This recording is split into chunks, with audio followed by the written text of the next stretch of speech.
আজকে আমি দেখাবো সাউথ ইন্ডিয়ান স্টাইলের পটলের ভর্তা। আমি এটা ব্যাঙ্গালোরে গিয়ে খেয়েছিলাম, আমার ওখানে গিয়ে অপারেশন হয়েছিল, খেয়ে খুব ভালো লেগেছে, তাই আজকে তোমাদের সামনে আমি এটা করে দেখাবো। চলো তাহলে দেখে নিই মা কী করে পটল ভর্তাটা বানাই। পটলটাকে দুই দিক মুখ কেটে ভালো করে লম্বা লম্বি কেটে নিতে হবে। সাউথ ইন্ডিয়ান পদ্ধতিতে পটল ভর্তা বলার কারণ আছে। তার আগে জানাই মায়ের হাতে রান্নাঘরে তোমাদের অনেক অনেক ভালোবাসা। এখানে ভর্তাটা বানানোর জন্য কী কী লাগবে দেখে নাও। রসুন, পেঁয়াজ আর বাদাম, শুকনো লঙ্কা আর কাঁচা লঙ্কা।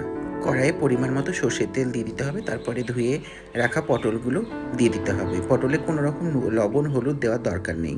2024 সালে মাকে যখন চিকিৎসার জন্য ব্যাঙ্গালোরে নিয়ে যাই, তখন আমরা কিন্তু একটা নন বেঙ্গলি সাউথ ইন্ডিয়ান বাড়িতে ভাড়া ছিলাম।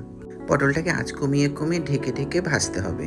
এমন করে ভাজতে হবে যাতে খুব বেশি ভাজা না হয় এবং সেদ্ধ হয়ে আসে। তারপরে বলি, ওই যে বাড়িটায় ভাড়া ছিলাম তখন কিন্তু আমরা 1 মাস মতো ছিলাম। তারপরে সম্পর্ক এত ভালো হয়ে গেছিলো তাদের সাথে, তারা কিছু রান্না করলে আমাদেরকে দিত এবং আমরা যদি মাছ মাংস কিছু করতাম তাহলে আমরাও দিতাম, কারণ নন বেঙ্গলি ওরা মাছ মাংসটা বেশি খায় না।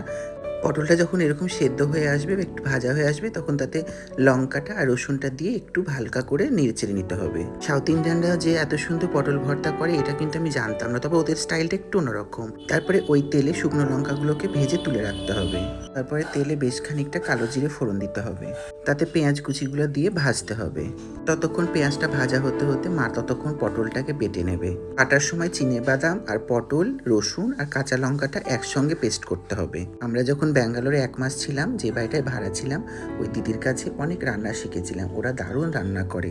আমরা যেমন অনেক ধরনের অনেক দেশের রান্না পছন্দ করি এবং বাড়িতে বানাই, সাউথ ইন্ডিয়ানরাও তাও কিন্তু বাঙালি রান্না পছন্দ করতো।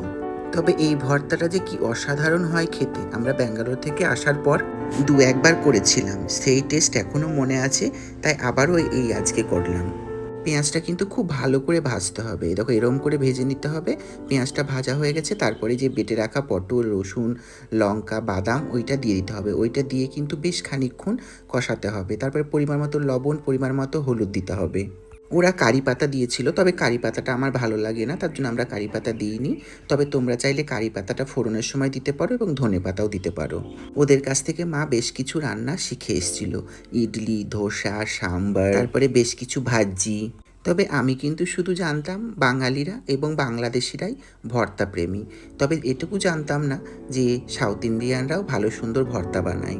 বেশ কিছুক্ষণ নাড়ার পর রঙটা চেঞ্জ হয়ে যাবে এবং কড়াই থেকে সরে যাবে, তখন ভর্তা রেডি।